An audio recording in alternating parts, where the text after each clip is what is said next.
نعرہ حیدری، یا علی، نعرہ مدنی، نعرہ صلوات۔ اللهم صل على محمد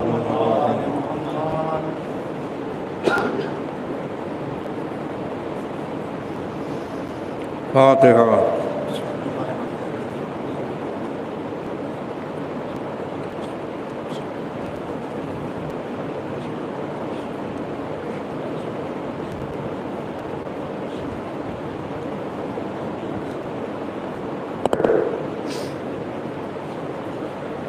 لا حول ولا قوة إلا بالله العلي العظيم.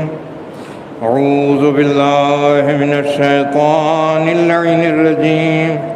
بسم الله الرحمن الرحيم. الحمد لله الذي هدانا لدينه المبين وجعلنا من المتمسكين بولاية نبيه وآله الطاهرين، والعاقبة للمتقين، والجنة للموحدين والنار للملحدين. والصلاة والسلام على سيد الأنبياء والمرسلين خاتم النبيين الذي كان نبيا وآدم بين الماء والطين، شفيع المذنبين طه وياسين، صاحب الحوض الكوثر والتاج والمغفر والخطبة والمنبر والخد الأقمر والوجه الأنور وجبين الأطهر والعصب الأطهر والنسب الأشهر، سيد الكونين رسول الثقلين ابن الذبيحين المصلي إلى القبلتين جد الحسنين والحسين، سيدنا ونبينا وشفيعنا ومولانا النبي المؤيد والرسول المسدد والمحمود الأحمد والمصطفى الأمجد بالقاسم محمد.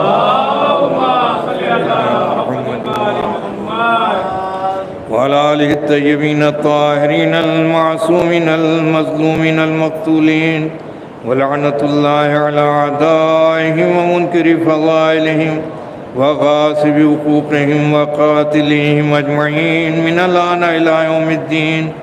أما بعد، فقد قال رسول الله صلى الله عليه وآله وسلم: حسین منی وانا من الحسین. صلوات محمد.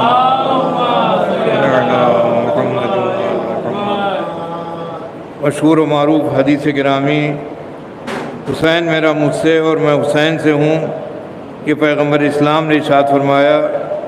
لیکن اگر آپ غور فرمائیں تو بات بہت اہم ہے، بات بہت بڑی ہے، اور بہت بڑی شخصیت نے اس بات کو ارشاد فرمایا ہے. حسین منی یعنی حسین میرا ہے. اب اس سے آپ اندازہ لگا سکتے ہیں کہ نبی یہ فرما رہے ہیں کہ حسین مجھ سے ہے، تو اس کا مطلب یہ ہے کہ نبی کی بابرکت ذات گرامی یعنی وہ جو خاتم الانبیاء ہے حسین ان سے ہیں، جو انبیاء کا سردار ہے حسین ان سے ہیں، جو فخر آدم ہے حسین ان سے ہیں، جو فخر نوح ہے حسین ان سے ہیں، جو فخر ابراہیم و اسماعیل ہیں حسین ان سے ہیں، جو فخر موسیٰ و عیسیٰ ہیں حسین ان سے ہیں. یعنی جتنے انبیاء بھی ان سب سے افضل ہمارا نبی ہے، اور نبی یہ فرما رہے ہیں کہ حسین میرا مجھ سے ہے. اس کا مطلب یہ ہے حسین کے اندر شان آدم بھی ہے، شان نوح بھی ہے، شان ابراہیم بھی ہے، شان موسیٰ بھی ہے، شان عیسیٰ بھی ہے. یا حسین ابن علی کو دیکھتے جاؤ تو چہرے علی دیکھتے جاؤ، چہرے علی دیکھتے جاؤ تو نبوتوں کی صورت سامنے نظر آئے گی، ان کا چہرہ سامنے نظر آئے گا، ان کے انوار سامنے نظر آئیں گے.